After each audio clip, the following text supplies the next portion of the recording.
बताइए ये दोष किसका है कि हमें सड़कों पर आना पड़ रहा है। ऐसी बेइज्जती करके रखी है आपने, और आज हम जितना चिल्ला रहे हैं सालों से, आपके कानों में आवाज नहीं जाती है। किसी शहर का नाम बदल देने से, किसी सड़क का नाम बदल देने से, किसी स्मारक का नाम बदल देने से आजादी, या किसी नदी का नाम बदल देने से आजादी नहीं मिलती है। आजादी हमें मिलेगी तब जब गुलामों का दिया हुआ वह गुलामी चश्मा आप अपने आंख से उतारेंगे और हिंदुस्तानियत की नजर से हमें देखेंगे, तब उसे हम असली आजादी कहेंगे। ये दोष है इस एमएसपी का, जिसको मैं सिरे से खारिज करता हूं। इसका टाइम 4-8-12 से ऊपर नहीं होना चाहिए। हर लोगों को हमारा संदेश पहुंचा दे, न तो हम एंटी सरकार है, ना ही हम एंटी ऑफिसर से हैं। हमने किसी ऑफिसर की अब तक बराबरी नहीं की। आंकड़ों के हिसाब से हमें क्या मिलना चाहिए था, जो नहीं मिला, मैं उसकी बात कर रहा हूं। पे कमीशन में लेवल 9 खाली है। तीसरे पे कमीशन के बाद 1974 में जब बांग्लादेश फतेह आपने कर दी, तो उसके इनाम के तौर पर आपकी 70% पेंशन वही कम कर दी और सबके सबको सेंट्रल सिविल सर्विसेज में डाला गया, जहां पर भारत के किसी भी कर्मचारी, सरकारी कर्मचारी की पेंशन हो जाती है 50%। आप वहां आ गए, ये पहला इनाम था। धीरे धीरे हमारे साथ अन्याय का सिलसिला शुरू हो गया था, क्योंकि न तो हमें जानकारी थी, न हमें बोलना आता था। जिसे बोलना आता था वो सिर्फ आपको लॉलीपॉप पकड़ा करके अपने लिए सोचते गए, बनाते गए, ऊपर चलते गए। आप जहां हैं, आपके बारे में किसी ने कुछ नहीं सोचा।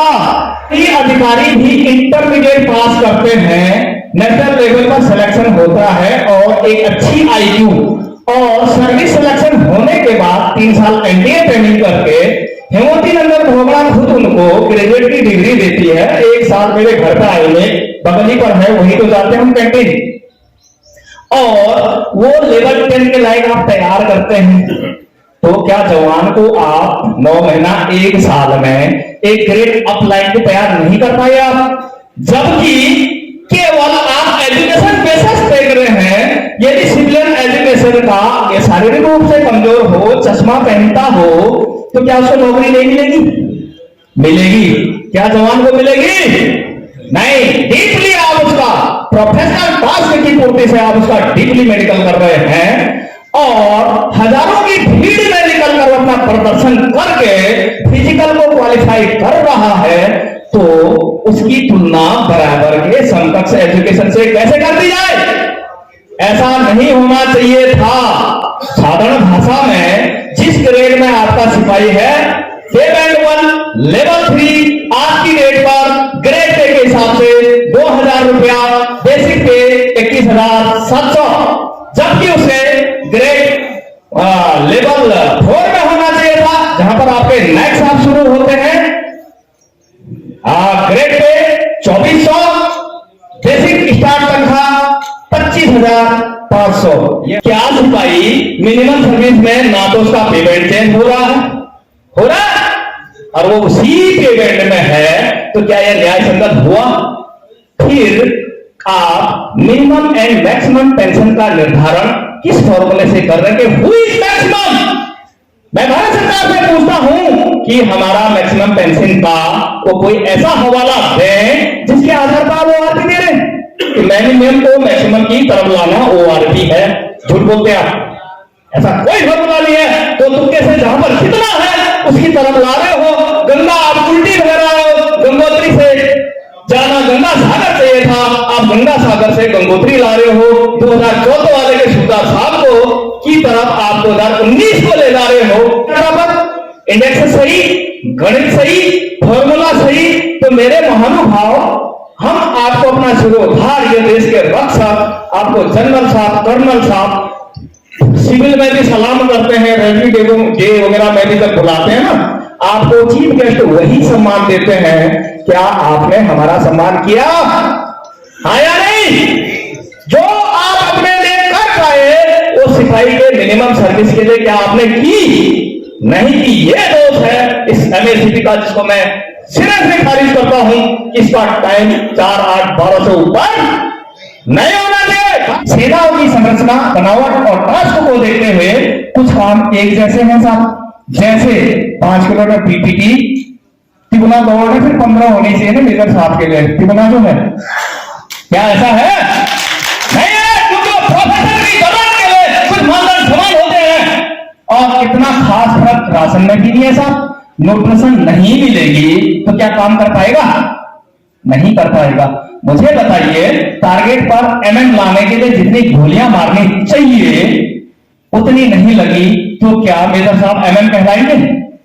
मानदंड सबके लिए बराबर है, प्रोफेशनल मानदंड, और उसी प्रोफेशन का पैसा भाई साहब गलत प्रकाशित कर रहे हैं। यही तो कह रहा हूं।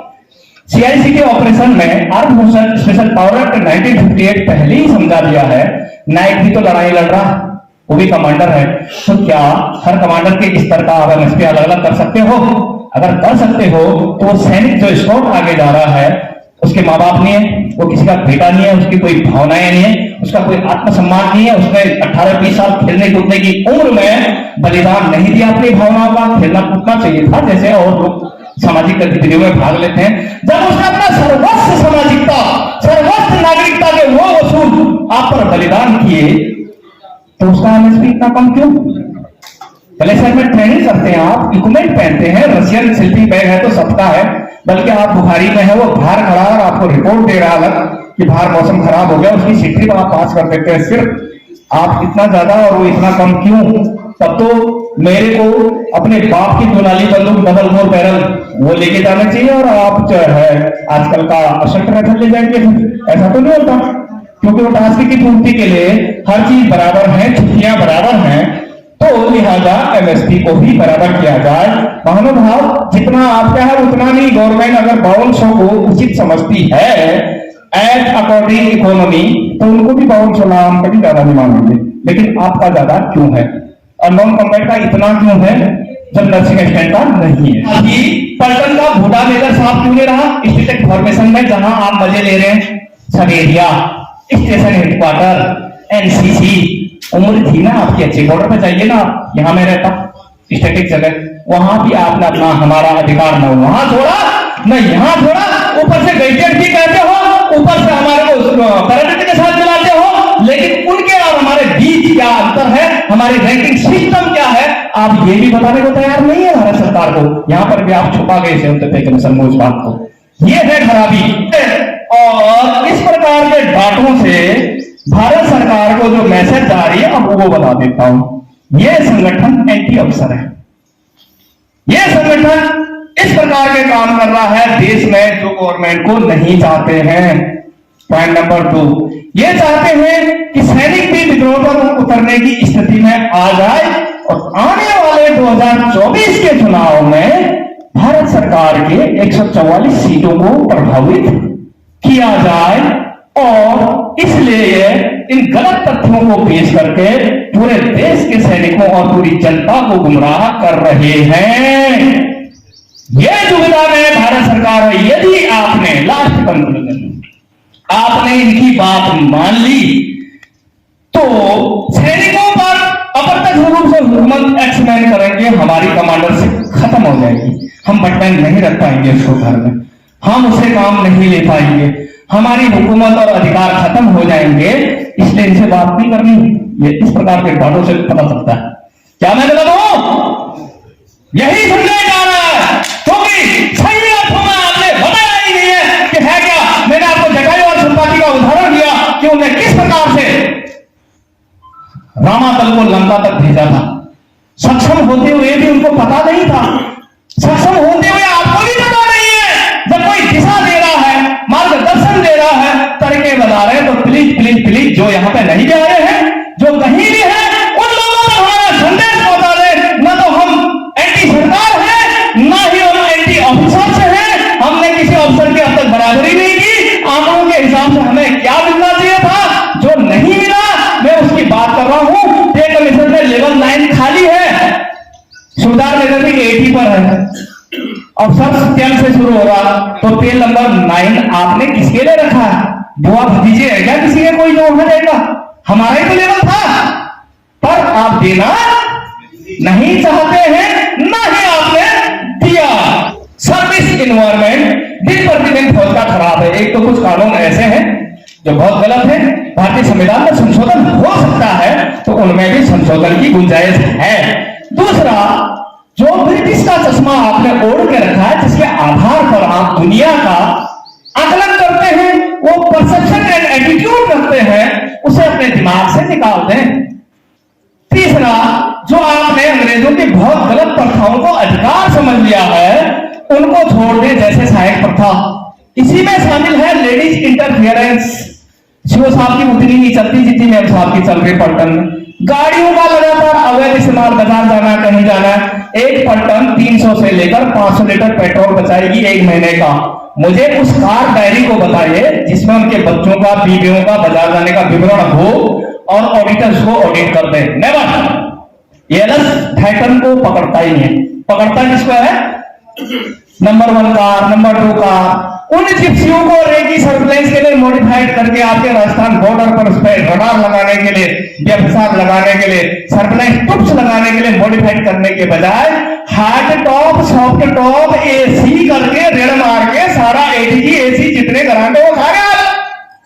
ये है सर्विस माहौल की खराबी, ये सच है।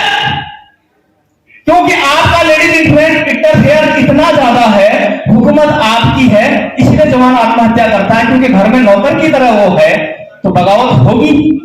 जब 60% लोग एडम ड्यूटियां कर रहे हैं, 40% लोग ट्रेनिंग पे कर रहे हैं, उसी में से छुट्टी कटानी है। अब सुविधा छुट्टी के लिए मना तो करेगा भाई, पूर्ति जो 40% नहीं, ड्यूटी भी तो करनी है, क्योंकि उसे डबल ड्यूटी जाना पड़ेगा। एक दिन एक स्टेज में आके वो मुझे मार रहा है, मेरा दोषी क्या है? मैंने तो बहुत चला नहीं, मैं भी तो गुलाम हूं किसी का। अगर वो 60% की नौकरी हमारे पास होती तो कार्य का बोझ कम होता या नहीं होता? हाँ, होता या नहीं होता?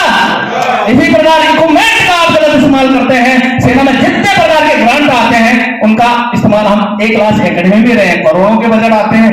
सूबेदार साहब को खाली सहन करने के लिए है, बीट बन रहे फसला, गेट पे बीट वाला आ रहा है, ये बीट वो बीट सहन करके लास्ट में डीलर वही आ रहा है जो सारा पहल गिरा रहा है ना।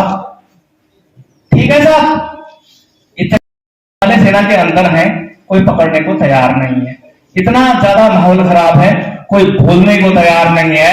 ये था सर्विस एनवायरमेंट। सर्विस एनवायरमेंट के लिए पे एंड वेलफेयर जो मिलना चाहिए था वो भी नहीं मिला। अब बताइए बंदा कहां जाएगा? अब शहरी माहौल की मोटी मोटी चर्चा करने के बाद चलो खा पी के दिन निकाल के आगे तो टूट फूट गए, आ जाते हैं साहब सिविल में। और जोगी वाला का मैं एक रेफरेंस देता हूं कि यहां पर 10,000 एक्स सर्विसमैन है, हमें सब एरिया दूर हो रहा है, किलोमीटर दूर हो रहा है उदाहरण के तौर पर, लिहाजा हमें यहां पर सेफ्टी दे दो। नफरी की संख्या किसकी बताई जा रही है? आपकी। वो तो 4 ही होंगे, इसलिए शेडी खुल गई। अब मुझे बताएं मैनेजर कौन लगेगा? अफसर लगेगा? आपकी पूछ हुई यहां भी नहीं। डीजीआर सारे सिक्योरिटी के ठेके किसको दे रहा है? यस, वहां पर एक सैनिक का आप 22 से 25,000 का वेतन शो कर रहे हैं महीने का 8 घंटे के काम, उसे फर्स्ट क्लास चाय बगान में लगे।